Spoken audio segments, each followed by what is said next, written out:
Hi everyone, yes, yet another video on the Roland MC 505 coming from me to you today.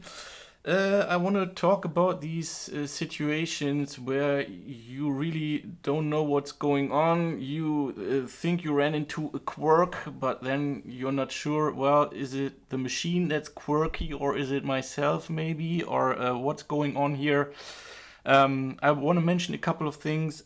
First of all, just recently, someone asked me in the comments, I don't know about this slider when, and I think he meant talking about this depth slider here in the envelope section, especially when you have it set to amp. I'm using this slider and it doesn't seem to do anything. I don't know what this means. Is something wrong with my machine? No, in the amp setting here, the depth value that you can change with the slider doesn't really affect the sound at all, because and you can tell why, because as you can see, there is this little curve printed next to the slider all the way up and or all the way down. There's this little wave here that you can see, and it is kind of flipped around for up and down, and this tells you that this is also kind of a polarity thing. So you have to deal with positive and negative values here. And when you're thinking of what the amp does, what the amp is basically in charge of the loudness factor and also the time curve. You can make settings with the ADSR sliders, and in this case, attack, decay, and release are time values. They have to do with the time that passes until a certain level is reached and held, and the sustain slider here, that's more of a level setting that actually has to do with the loudness itself. The sustain, that's the level that's held when you keep on holding a key down. Release has to do with the time it takes the note to fade out after you let go of the key. Attack is the time it takes for the note to fade in, so for the note to get louder gradually. The higher you set this, the more time it takes the tone to get to its maximum volume. And decay is kind of the level that fades out to reach the sustain phase of the sound. And this can be either short or long. So I hope that was a brief explanation that makes sense. Just play around with this and see how it sounds. So the depth slider here doesn't have any effect on the sound if you have the amp selected. It does affect the pitch and filter envelopes though, and gives you different polarity here and different intensity for the envelope. And I just wanted to say that I think it's a brilliant concept. Also, the LFO makes use of these settings, whether you have pitch, filter, or amp selected, by the way. That's why you see this double arrow here in this select print here on the panel. It's kind of a double arrow to the envelope and the LFO. So if you want to use the LFO, dial up the depth, and then control the rate, how fast this modulation should be for the amp, the pitch, or the filter, by pressing on the function button first. Okay. Alright, so another thing I wanted to talk about has to do with the effects, and I made a more in-depth video on the effects sections. And I realized that these send level settings can be really confusing. Let's say you have a multi-effect selected for your drum kit. And it sounds like this. But you want only the multi-effect, in this case the lo-fi effect for the drum sounds. And you don't want the reverb or delay for the drums. And you think, well, maybe I should turn the send levels all the way down for the drums, for reverb and delay. So you go to the part mixer and do what I just did. Just, you know, pull the slider down for reverb and delay. And then you're pressing. And then you're playing your sound and you still hear the delay and the reverb. Even though you're only using the effects, the multi-effects part of the unit. That's because, as you can see here, when you're in this third row of commands, the signal that you're sending to the multi-effect can be passed on also to the reverb and delay, even when you have the dedicated send levels turned all the way down. So you're still hearing the reverb and the delay when you have these effects levels still turned up, and you need to turn these down to get rid of the reverb and delay. Then you're only hearing the multi-effect. Okay. The same problem can occur kind of in an opposite way when you're using the individual send levels for the drum kit. Like I've also demonstrated in this other video, but I want to mention it again because it is so confusing. This is set to E for effects right now, but let's say I'm using, when you hold shift down, by the way, and you're in this effects or output mode for the part mixer, you can decide whether you want to use a dry signal, an effect signal, which means a multi-effects part, individual output 1, stereo outs 1, stereo outs 2, individual outs, or then this R setting here, rhythm setting, where you can make individual changes to all your drum instruments when you press edit and then pad 16, which says rhythm tone when you're in patch mode. Now you get to this screen where you can dial in individual settings for your drum sounds. Okay, so, and you can, now when you listen to this, for this hi-hat sound here, I have a reverb level of 32 assigned. And for the tom here, it's 127. And maybe I'm using a setting like this. And I do get a loud reverb level for the hi-hat, even though it's only set to 32. But no reverb at all for the toms, for this tom sound, even though it's at 127, like I just said. So this is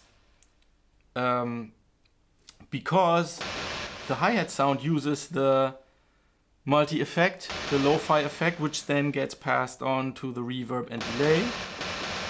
And the tom sound is a dry signal that doesn't use the multi-effect. And at the same time I have the send levels for the rhythm part turned all the way down. So I need to raise them back up to really hear the reverb for the tom sound.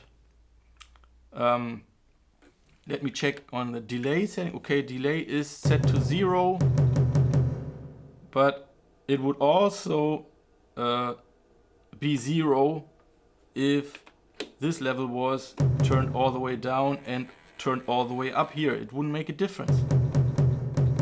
I only hear the delay when the overall send level for the whole rhythm part is also turned up. Now I'm hearing the delay. Okay. Yeah. So I think that's another thing that causes a lot of confusion when it comes to the MC505. And now it gets even weirder. I want to talk about the random pan effect now. And I found me a patch that makes use of the random pan function here, which is indicated when the function button is on, and you can see all these lights blinking here. And when I press tone select, I can have a look at this patch. And by default, all these tone select switches here are turned on.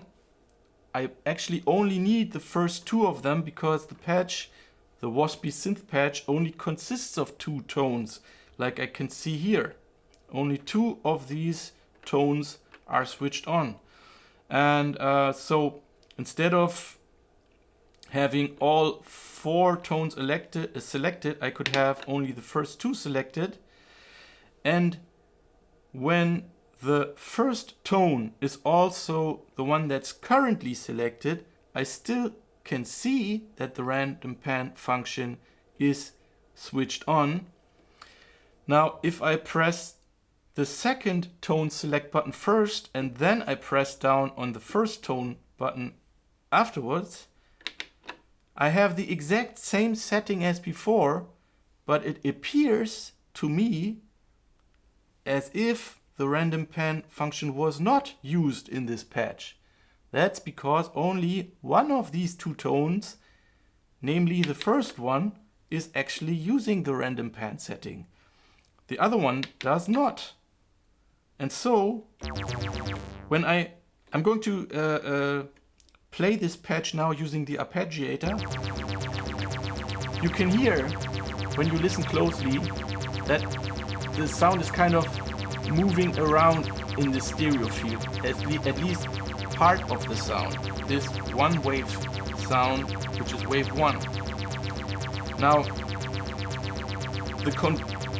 the confusion comes in when I am playing around with this patch and I'm thinking, maybe, I still have the first tone selected. I see that random pan is switched on and I'm thinking, okay, maybe I don't want that.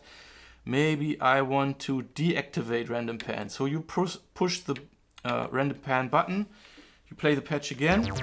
Now it's all coming from the same place in the stereo field. It doesn't move around like that, like it did before.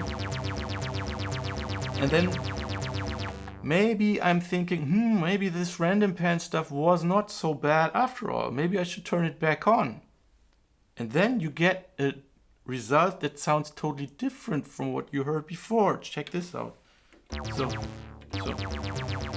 and I don't mean the wrong notes I was playing there, by the way. Now when I turn it back on, the random pan effect is automatically applied to both of these tones, even though before switching it off the first time, it was applied to only one of these tones. Now the sound is coming from all over the place, because now it's applied to both of these tones at the same time. Let's compare to what I had before. I'm going to switch over to a different patch now, selecting the patch. Now again, this is how it sounded before. I'm going to switch random pan off and on again so that you can really hear the difference. Okay, now it's off, and now it sounds a lot different, a lot more movement in the sound now, because now it's applied to both tones. But it gets even more confusing, because actually in the MC505 you don't even need this dedicated random pan function to make a random pan effect. You can create a random pan effect also with the LFO. And there are two LFOs in the machine. There's also this other hidden LFO, LFO2, which is accessed in the menu here.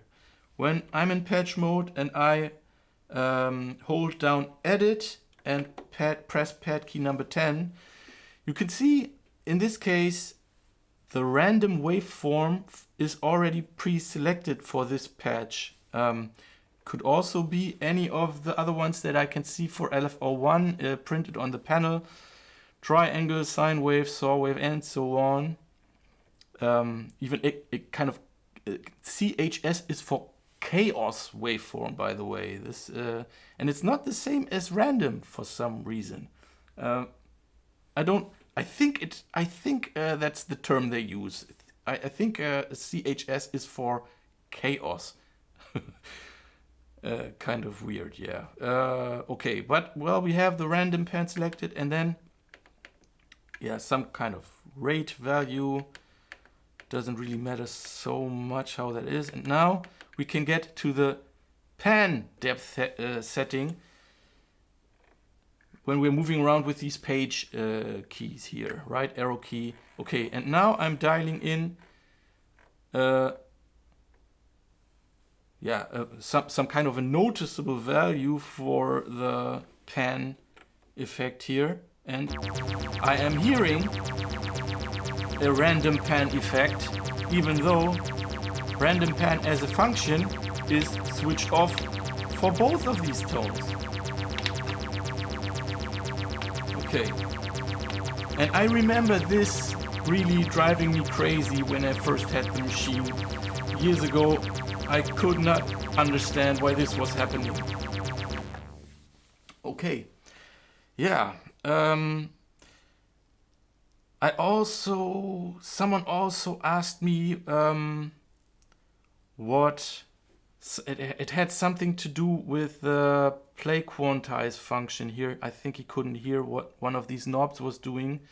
Yeah, of course you have to have one of these templates selected here to hear an effect of the knob when you're turning it.